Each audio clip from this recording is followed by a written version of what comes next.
What if I told you that 81 cents could save 2 lives? On a freezing December morning, an elderly woman stood at a grocery store register, her hands trembling as she counted out change, only to discover she was 81 cents short of buying a can of soup. In that moment of crushing shame, a young cashier named Evan quietly stepped forward and paid the difference with his last dollar. Neither of them knew that this single act of kindness would trigger a chain reaction that would go viral across the world, reunite a broken family, save a man from alcoholism, and prove that the smallest gestures can create the biggest miracles. This is the true story of how 81 cents changed everything. Welcome to your story. Don't forget to like, share, and subscribe. The first snow of December had painted Brookfield, Illinois in shades of gray and white. It was the kind of cold that seeped into your bones, the kind that made you walk faster, head down, hands jammed deep into your pockets. The sky hung low and heavy, like it was pressing down on the whole world, making everything feel smaller, colder, lonelier. Evan Carter pushed through the back door of Miller's Grocery at 5:45 in the morning, 15 minutes early for his shift.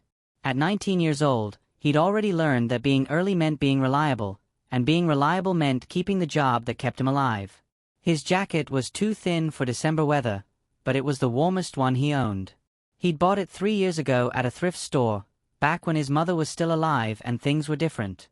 The store smelled like floor cleaner and day-old donuts. Evan flipped on the lights in the back room, grabbed his apron from the hook, and tied it around his waist. His fingers were stiff from the cold. Morning, Evan. Gloria appeared with her clipboard, reading glasses hanging from a beaded chain around her neck. She was 50-something, with kind eyes and a no-nonsense attitude that Evan respected. Morning, Ms. Gloria.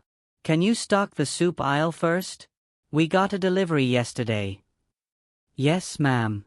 Evan didn't mention that he'd skipped breakfast. The $17 in his wallet needed to last until Friday, and today was only Tuesday. He'd learned to ignore the hollow feeling in his stomach, learned to push through the lightheadedness that came from working on empty. He'd been working at Miller's since he turned 18. The pay wasn't much, $12.50 an hour, but Gloria let him pick up extra shifts, and she never asked questions about why a kid his age wasn't in college. She knew the answer. Everyone in Brookfield knew the answer. His father had made sure of that. Evan was restocking Campbell's chicken noodle soup when his phone buzzed in his pocket. He already knew who it was before he looked. He always knew. Dad. Need $200 for electric. They going to shut it off. Evan's jaw tightened. He'd given his father $200 4 days ago. He typed back with one hand while balancing a soup can in the other. Evan, I gave you money Thursday, Dad. Dad, that went to other stuff. Come on, man. Don't make me beg. Evan shoved the phone back in his pocket and kept stocking. Turn the label forward. Push the can back. Next one. He'd done this so many times he didn't have to think about it. But he was thinking about the $200. He was thinking about the $437 in his checking account that was supposed to cover groceries, gas, and the water bill. He was thinking about how his father used to be different. Daniel Carter had been a good mechanic once. One of the best in Brookfield, people said. He could listen to an engine for 30 seconds and tell you exactly what was wrong.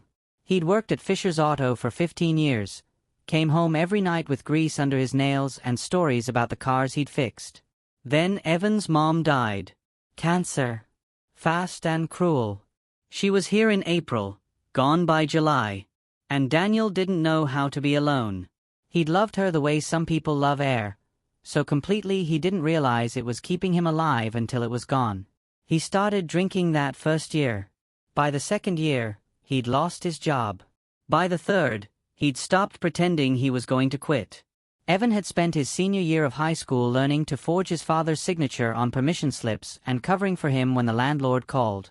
He'd applied to community college with his guidance counselor's help, got accepted with a partial scholarship. But when it came time to pay the rest, there was no money. His father had spent it. So Evan worked. And his father drank. And the space between them filled with all the things they didn't say. That morning, before his shift, Evan had woken to the sound of his bedroom door creaking open. It was still dark outside. He'd opened his eyes to see his father's silhouette rifling through the jeans Evan had left on the chair. Dad. Daniel had frozen. Even in the dim light, Evan could see the tremor in his hands. I just need a little, Daniel said, his voice hoarse and ashamed. You took money last week. I know. I'm sorry. Daniel's shoulders sagged. I'll pay you back. I got a lead on some work down at. You're not getting any work. Evan sat up, exhausted in a way that went beyond physical tiredness. You're drunk right now. I'm not. I can smell it from here. The silence that followed was heavy and sad.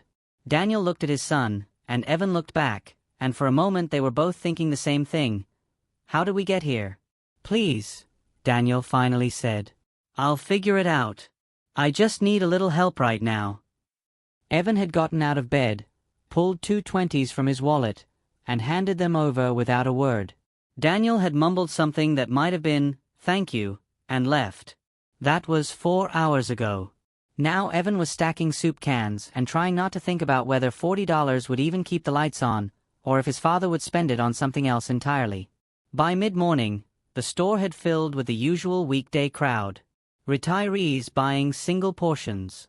Young mothers with toddlers in shopping carts. A few contractors grabbing coffee and breakfast sandwiches. Evan worked the register during the rush. He was good at it. Fast, accurate, polite. He knew half the customers by name. Morning, Mrs. Kowalski. Hi, Evan. How's your dad doing? He's all right. Thanks for asking. It was a lie, but a kind one. Mrs. Kowalski smiled and paid for her bread and milk, and Evan handed her the receipt with the same small smile he gave everyone. When the rush died down, Gloria sent him on break. Evan sat in the back room with a cup of coffee he'd made himself and stared at his phone. The text from his father was still there, unanswered. Evan thought about his mom. She used to make chicken noodle soup from scratch, the kind that took all afternoon. She'd hum while she cooked, old songs from the 70s and 80s, and the whole house would smell like garlic and thyme. His dad would come home and kiss her on the cheek and say, "Smells like heaven in here." Evan wondered if his father even remembered that. He deleted the text without answering and went back to work. 40 miles away, in a place where everything was clean and quiet and unbearably lonely, Helen Whitmore sat by the window of her room and watched the morning light struggle through gray clouds. Brookfield Meadows Senior Living wasn't a nursing home, exactly. It was nicer than that. The brochures called it a luxury care community, and that wasn't wrong. The carpets were plush, the furniture was new, and every meal came on real plates with cloth napkins. There was a library, a game room, scheduled activities every afternoon. Helen hated it. She was 74 years old. She'd spent 38 years teaching high school literature, and before that, she'd raised a son on a secretary's salary in a 2-bedroom apartment in Pilsen. She knew Shakespeare and Whitman by heart. She taught hundreds of kids to love books, to find themselves in stories. Now she sat in a room with pale yellow walls and watched strangers tell her when to eat. It had been 6 months since her son Lucas moved her here. He'd framed it as a gift. "You'll love it, Mom," he'd said, standing in her old apartment with his assistant hovering behind him, already tapping notes into a tablet. They have everything, activities, medical staff on site, a full kitchen. You won't have to worry about anything. What he meant was, I won't have to worry about you. Helen understood. Lucas was busy. He ran a commercial real estate company worth, she didn't even know how much anymore. Hundreds of millions, maybe. He had meetings in New York, conference calls with Tokyo, investors who wanted his time. He'd built an empire from nothing, the way she'd always known he would.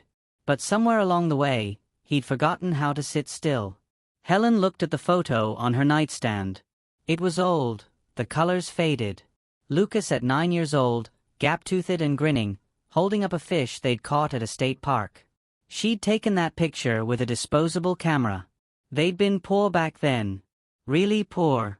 She'd worked 2 jobs to keep him fed and clothed. There were months she'd eaten peanut butter sandwiches for dinner so he could have hot meals. She'd sewn patches on his jeans and bought his school supplies at thrift stores. But they'd been happy. Lucas used to come home from school and sit at the kitchen table while she cooked. He'd tell her everything, about his teachers, his friends, the science project he was working on. She'd listen and stir the pot and feel like the richest woman alive. When had they stopped talking like that? She remembered the last time he'd visited. 2 weeks ago? Or was it 3? He'd sat in the chair across from her, checking his watch every few minutes. His phone had rung 4 times. He'd answered it twice. "I'm sorry, Mom," he'd said, standing to leave after only 20 minutes. "There's a crisis with the Denver project. I have to go." She'd smiled and told him it was fine. She'd watched him rush out, already on his phone before he reached the door. That night, Helen had cried into her pillow, quietly, so the nurse doing rounds wouldn't hear. Helen stood up slowly, her knees aching in the cold. She walked to the closet and pulled out her coat, an old wool one she'd had for 15 years, long before Lucas could afford to buy her cashmere. It was Tuesday afternoon. The staff changed shifts at 2:30. If she timed it right, she could slip out the side door near the kitchen while everyone was distracted. She wasn't running away, exactly. She just needed air, space. A chance to be Helen again, instead of Mrs. Whitmore in room 14. She tucked her wallet into her coat pocket. Inside were 2 $20 bills and a handful of change. $43.81 total. The cash she'd been saving from the small monthly allowance Lucas had arranged for her. She never spent it. What was there to buy? Helen waited by her door, listening. At 2:28, she heard voices in the hallway, Carla and Denise, the afternoon nurses, chatting about someone's birthday. Helen opened her door a crack, checked both ways, and slipped out. The side exit was propped open with a wedge, probably by someone sneaking a cigarette break. Helen pushed through and stepped into the cold. The air hit her like a slap, but she welcomed it. She pulled her coat tighter and started walking. For the first time in 6 months, she felt alive. She didn't have a plan. She just walked, block after block, past strip malls and gas stations and houses with Christmas lights already up. Her feet hurt. She was wearing the wrong shoes, thin-soled flats that did nothing against the cold pavement. But she kept going. After 20 minutes, her legs were shaking. She reached a bus stop and sank onto the bench, breathing hard. A blue and white CTA bus pulled up. The door hissed open. "You getting on?" the driver called. Helen hesitated, then nodded. She climbed the steps slowly, gripping the rail. "Where to?" Helen blinked. She hadn't thought about it. "Downtown Brookfield," she said finally. She opened her wallet and counted out the fare in quarters and dimes, her arthritic fingers fumbling with the coins. The driver waited patiently, and Helen felt her face flush with embarrassment at how long it took. Finally, she dropped the exact change into the slot and found a seat near the back. The bus was nearly empty. A teenage boy with headphones. An older man reading a newspaper. A young woman staring at her phone. Nobody looked at her. Helen pressed her forehead against the cold window and watched the suburbs roll past. She felt invisible. She felt free. The bus dropped her at the corner of Burlington and Maple, right in the center of Old Brookfield.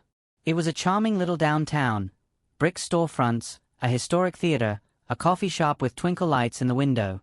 Helen walked slowly, taking it all in. She hadn't been here in years. There used to be a bookstore on this block, the kind with creaky floors and a cat that slept in the window. It was gone now, replaced by a yoga studio. Everything changed. Everyone moved on. Her stomach rumbled. She hadn't eaten since the bland oatmeal they'd served at breakfast 8 hours ago. Helen spotted a small grocery store across the street. Miller's Grocery, the sign said in faded red letters. It looked old-fashioned, the kind of place that had been there forever. She crossed the street carefully, her feet aching with every step, and pushed through the door. The warmth inside was immediate and welcome. Helen stood for a moment, letting the heat seep into her bones, feeling the sting of cold leave her cheeks. The store smelled like coffee and something baking. It wasn't big, just a few aisles, a deli counter in the back, a register up front. An older woman with glasses was restocking chips. A young man stood at the register, ringing up a customer. Helen picked up a hand basket and started walking the aisle slowly, her shoes squeaking softly on the linoleum. She hadn't been grocery shopping in 6 months. At Brookfield Meadows, all the meals were provided, served at specific times on identical plates. She'd forgotten what it felt like to choose her own food, to walk these aisles and make decisions for herself. She picked up a loaf of bread, the cheapest one, white bread in a plastic bag. Then a small carton of milk, $2.49. A can of Campbell's chicken noodle soup. The soup made her pause. She held it in her hands, feeling the weight of it, reading the label even though she knew every word by heart. She remembered making soup for Lucas when he was small and had a cold. She'd open the can, add a little extra water to stretch it, serve it with saltines. He'd eat it in his pajamas on the couch, wrapped in the blanket his grandmother had crocheted, and she'd sit beside him reading Where the Wild Things Are until he fell asleep. Helen's eyes stung. She blinked quickly and put the can in her basket. She added a small bunch of bananas, 3 of them, slightly green, and headed to the register. The young man working there had dark hair that fell across his forehead and tired eyes that looked older than his face. He glanced up as she approached and gave her a small, polite smile. "Hi," he said quietly. "How are you today?" "I'm well, thank you." Helen's voice came out shakier than she'd expected. She cleared her throat. He began scanning her items. Beep, beep, beep. Each sound felt too loud in the quiet store. The total appeared on the small screen, $7.62. Helen opened her wallet with fingers that trembled slightly, from the cold, from exhaustion, from something deeper she couldn't name. She pulled out her 2 $20 bills and laid them carefully on the counter. She'd get $32.38 back. That would leave her with $75.19 total. But then she remembered, the bus fare home would be another $2.50. That left her with only $72.69. And suddenly, desperately, Helen realized she'd miscounted. She looked down at the total again. $7.62. She looked at the bills on the counter. $40. But she'd already spent $2.50 on the bus here. And she'd need $2.50 to get back. That meant she only had $35 to spend. She was 81 cents short. Helen's chest tightened. She looked down at her groceries, already bagged. She looked at the money on the counter. "I'm sorry," she said, her voice barely above a whisper. "Could you?" She had to stop and swallow. "Could you take off the soup?" The words felt like surrender. The young man's hands stilled on the register. He looked at her, really looked at her, and something shifted in his expression. Behind Helen, someone sighed loudly. A man's voice, impatient. "Come on, lady." Helen's hands began to shake harder. "I'm so sorry," she said again, this time turning slightly toward the man behind her. "I just need a moment." "It's okay," the young man at the register said. His voice was quiet but firm. "You don't have to take anything off." Helen turned back to him, confused. "But I don't have." He was already reaching into his pocket, pulling out his wallet. He took out a single dollar bill, wrinkled and soft, like it had been carried for a while, and added it to her pile of money on the counter. "There," he said simply. "Now you're all set." Helen stared at the dollar bill. Then at him. "No, I can't." "You don't have to." "It's okay." He was already putting her soup back in the bag, his movements gentle, deliberate. "Really? It's just $1. But they both knew it wasn't just $1. Helen's eyes filled with tears. Her throat closed up. She tried to speak, but no words would come. This boy, this stranger, had seen her shame and met it with kindness instead of judgment. He handed her the bag across the counter. Their eyes met for just a moment, and in his tired gaze, Helen saw something that looked like understanding. Like he knew what it meant to count pennies. Like he knew what it meant to be 81 cents short of okay.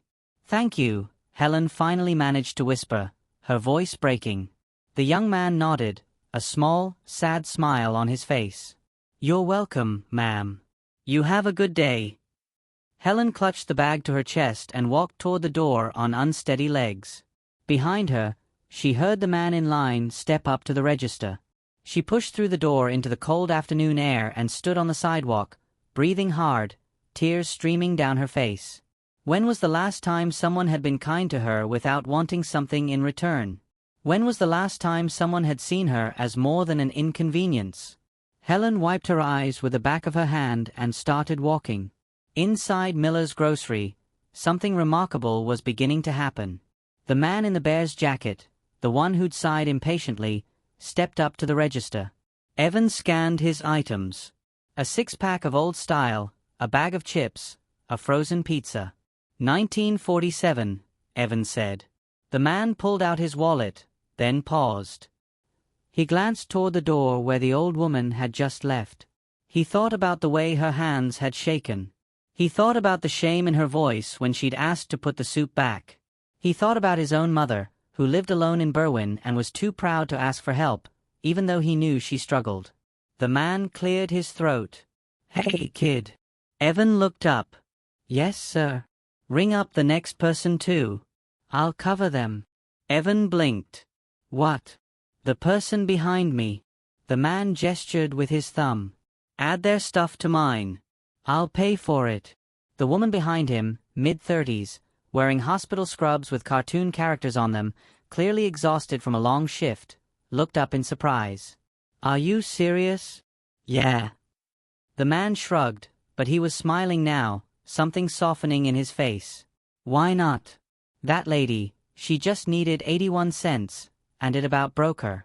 Made me think, when's the last time I did something good for a stranger?" The woman in scrubs pressed a hand to her mouth. Her eyes were suddenly wet.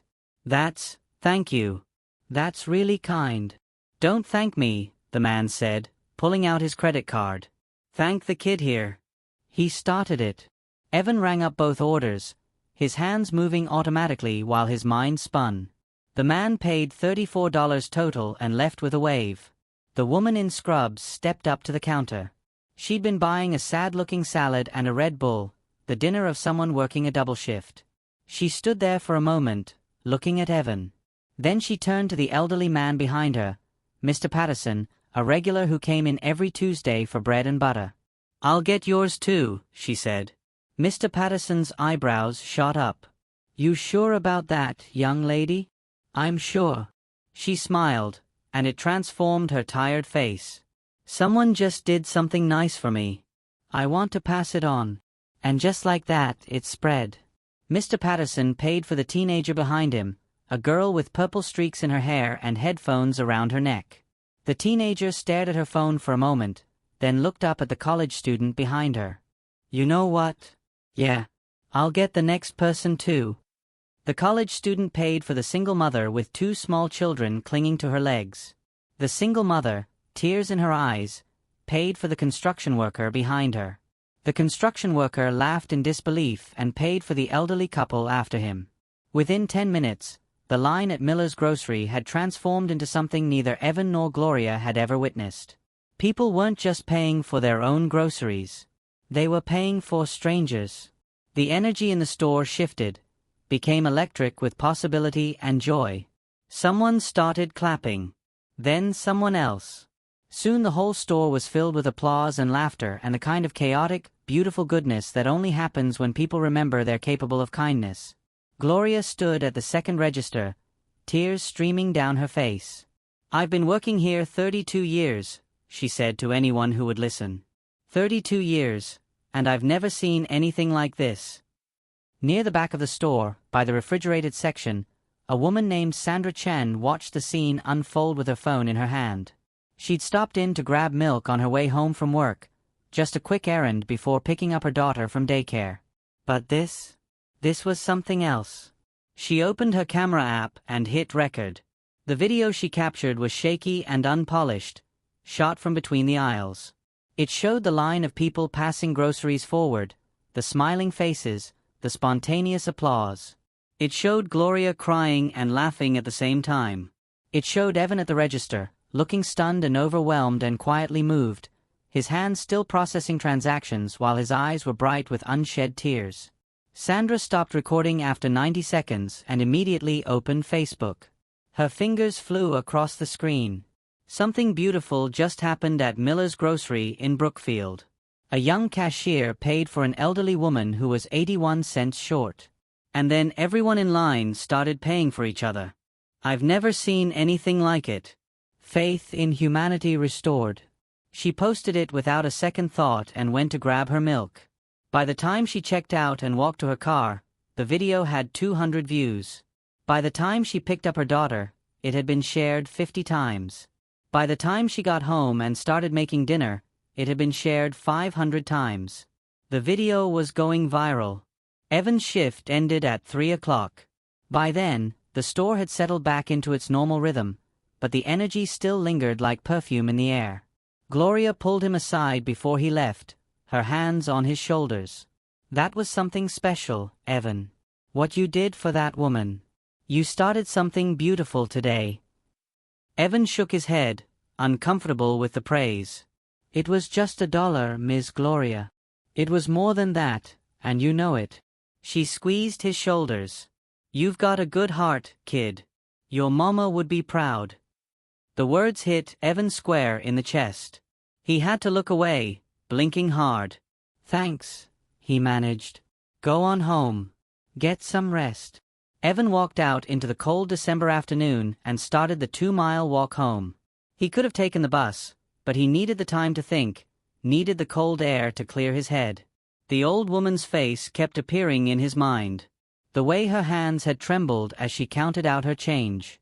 The way she'd apologized, her voice so small and broken, like she was ashamed of being 81 cents short of survival. It reminded him viscerally of his mom. Not in appearance. His mom had been younger, blonde, always moving fast because there was never enough time in the day. But something about the woman's quiet dignity, her gentle sadness, the way she tried so hard not to be a burden, that was exactly like his mother in those final months. His mom had tried so hard to hide how sick she was. She'd worn scarves when her hair fell out from chemo. She'd smiled through the pain. She kept cooking dinner even when she could barely stand, because she wanted things to feel normal for him and his dad. She'd never wanted to be a burden. Evan wondered if the old woman was alone. If she had family who visited. If anyone was making sure she was okay. He wondered if he'd ever see her again. The thought made him sad in a way he couldn't quite explain. By the time Evan reached his street, the winter sun was already setting, painting the sky in shades of pink and gray. He turned onto Oakwood Avenue, his feet aching, his stomach growling. And then he saw her. The old woman from the store. She was sitting on a bench at the bus stop 2 blocks from his house, the grocery bag at her feet. Her coat was pulled tight around her thin frame, but she was shivering visibly. In her hands was the can of soup, the one he'd helped her buy, and she was staring at it like it held all the answers to questions she couldn't ask. Evan stopped walking. He watched as she opened the can with one of those little manual can openers on her keychain, using the pop-top lid as a makeshift spoon. She lifted the can to her lips and drank the cold soup directly from it. The sight hit Evan like a fist to the gut. She was eating cold soup from a can. Outside. In 30-degree weather. At a bus stop. Because she had nowhere else to go. Evan's feet moved before his brain caught up. He walked toward her, his heart pounding. "Ma'am." Helen looked up, startled. When she saw him, recognition flickered across her face, followed immediately by embarrassment. She quickly lowered the soup can, wiping her mouth with the back of her hand. "Oh," she said, her voice shaky. "It's you. From the store. Are you okay?" Evan asked. It was a stupid question. She clearly wasn't okay. "I'm fine, thank you." Helen straightened her back, trying for dignity even as she shivered. "Just waiting for the bus." Evan looked at the bus schedule posted on the shelter. The next bus wasn't for 45 minutes. He looked back at her. Really looked at her. Her lips had a blue tinge. Her hands were shaking so badly she could barely hold the soup can. Her cheeks were hollow, her eyes sunken with exhaustion. "How long have you been out here?" he asked gently. Helen hesitated. I'm not sure. A while. Have you eaten anything besides that? This is plenty, Helen said quickly. It's very good soup. It was a lie. Evan could see it in her eyes. He made a decision. Please, he said, crouching down so he was at her eye level. Please come with me. My house is just 2 blocks away. You can warm up, have a proper meal. Then I'll help you figure out where you need to go. Oh, I couldn't possibly. You're freezing, Evan said quietly. And you're eating cold soup at a bus stop. Please. Just let me help you. Helen looked at him for a long moment. In his young face, she saw genuine concern. No judgment. No pity. Just simple human kindness. Her eyes filled with tears. I don't want to be a burden. You're not, Evan said firmly. He stood and extended his hand. Come on. Please. Helen stared at his outstretched hand. She thought about saying no. She thought about the pride she'd carried all her life, the determination never to ask for help, never to impose. But she was so cold, so tired, so hungry. And this boy, this stranger, was offering her warmth without asking for anything in return. Slowly, she reached out and took his hand. They walked the 2 blocks slowly, Helen leaning slightly on Evan's arm. She tried not to put too much weight on him, tried to maintain some shred of independence, but her legs were shaking and her feet burned with cold. Evan matched her pace without complaint, his hand steady under her elbow. When they reached 842 Oakwood Avenue, Helen stopped and looked at the house. It was small and shabby, peeling paint on the siding, a sagging gutter, weeds pushing through cracks in the concrete walkway. One of the front windows was covered with cardboard and duct tape. But there was a small porch with a railing, and someone had planted mums in a pot by the door, though they'd long since died in the cold. It's not much, Evan said, following her gaze. But it's warm. Usually. He said that last word with a strange emphasis that Helen didn't understand. Not yet. Evan unlocked the door and pushed it open. After you. Helen stepped inside. And immediately, her heart sank. It was dark. Completely dark. Oh, Evan said behind her, his voice flat. Right. He closed the door and disappeared for a moment. Helen heard him moving through the house, drawers opening and closing. Then a soft glow appeared. He was holding a camping lantern, the LED kind that cast long shadows. Sorry, Evan said, not meeting her eyes. The power's out. It happens sometimes. But Helen was 74 years old, and she'd raised a child in poverty. She knew the difference between the power's out and the power's been shut off. She didn't say anything. She just stood in the entryway, clutching her grocery bag, and felt her heart break a little for this boy. Here, Evan said, setting the lantern on the kitchen counter. Sit down, please. The kitchen was small and sparse. A table with 2 mismatched chairs. A refrigerator that hummed loudly. Cabinets with chipped paint.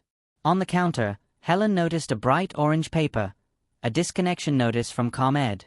She looked away quickly, not wanting to embarrass him. Evan busied himself at the stove. I don't have much, but I can make some ramen. And I have eggs. Do you like eggs? That sounds wonderful, Helen said softly. She sat at the table and watched him work. He moved with quiet efficiency, filling a pot with water from the tap, setting it on the gas stove, turning the knob until the flame caught with a soft whoosh.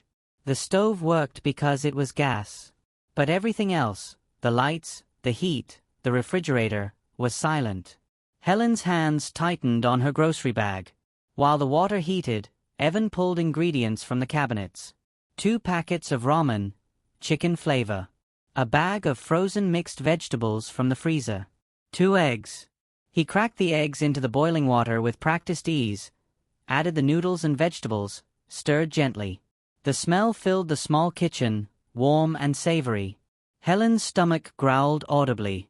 She pressed a hand to it, embarrassed. It'll be ready in a minute, Evan said without turning around. When the ramen was done, he divided it between 2 bowls, giving her the larger portion, though Helen noticed. He set the bowl in front of her with a spoon and a napkin. "It's not fancy," he said, sitting down across from her with his own bowl. Helen looked down at the ramen, cheap noodles and broth, a few vegetables, a perfectly poached egg floating on top. It was the simplest meal imaginable. But it was hot. And he'd made it for her. And he'd given her the bigger portion, even though she could see how thin he was, could see the way his shirt hung loose on his frame.